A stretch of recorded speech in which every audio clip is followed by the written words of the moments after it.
صورتحال تو اب یہاں تک آ گئی ہے نا کہ جتنے بھی بڑے بڑے کیسز کی بات ہوتی تھی، بڑی بڑی کرپشن کی بات ہوتی تھی، مگر بات اب یہاں تک آ گئی ہے کہ جی عمران خان صاحب کا نکاح عدت میں ہوا تھا یا نہیں ہوا تھا، یعنی کہ کچھ ثابت نہیں ہو رہا نا ان کے خلاف، اب بات یہاں تک آ گئی ہے۔ دیکھیں ابھی 8/4 کو یہ 4-5 دن پہلے جو ہے وہ مولانا جو ہے انہوں نے پھر بیان دیا ہے کہ عدت میں نکاح کرانے کا یہ مجھے آرگومنٹ دیا گیا تھا کہ پہلی تاریخ کو جو ہے 1 جنوری کو جو بھی 2018 تھی یا 19 تھی، اگر میرا نکاح جو ہے یہ موجودہ ان کی جو بیگم ہے ان کے ساتھ نہ ہوا تو میں وزیر اعظم نہیں بن سکوں گا،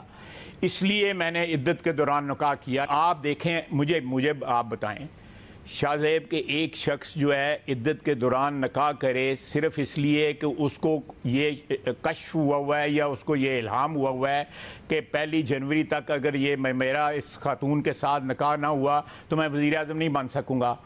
آپ چاہتے ہیں ان لوگوں وہ پاکستان کا دوبارہ وزیر اعظم بنے، اس کے ساتھ بیٹھ کے ہم مذاکرات کریں، اس کے ساتھ پاکستان کے مسائل سیٹل کریں۔ مجھے تو ان لوگوں کی عقل کے اوپر ماتم کرنے کو جی چاہتا ہے جن لوگوں نے اس کو سپانسر کیا، جو اس کے سلیکٹر تھے، جن لوگوں نے وہ کلپریٹ ہیں آج بھی اس ملک کے جو ہے ملک جو دکھ پہنچا ہے یا ظلم ہوا ہے یا جو نقصان ہوا ہے اس ملک کا، وہ برابر کے شریک ہیں عمران خان کے اندر، کیونکہ عمران خان کے وہ سپانسر تھے۔ وہ لوگ جو ہیں وہ بری ذمہ نہیں قرار دے سکتے جو 2011-12 سے اس کو سپانسر کرنے لگے ہوئے تھے۔ اصلیت اس بندے کی یہ ہے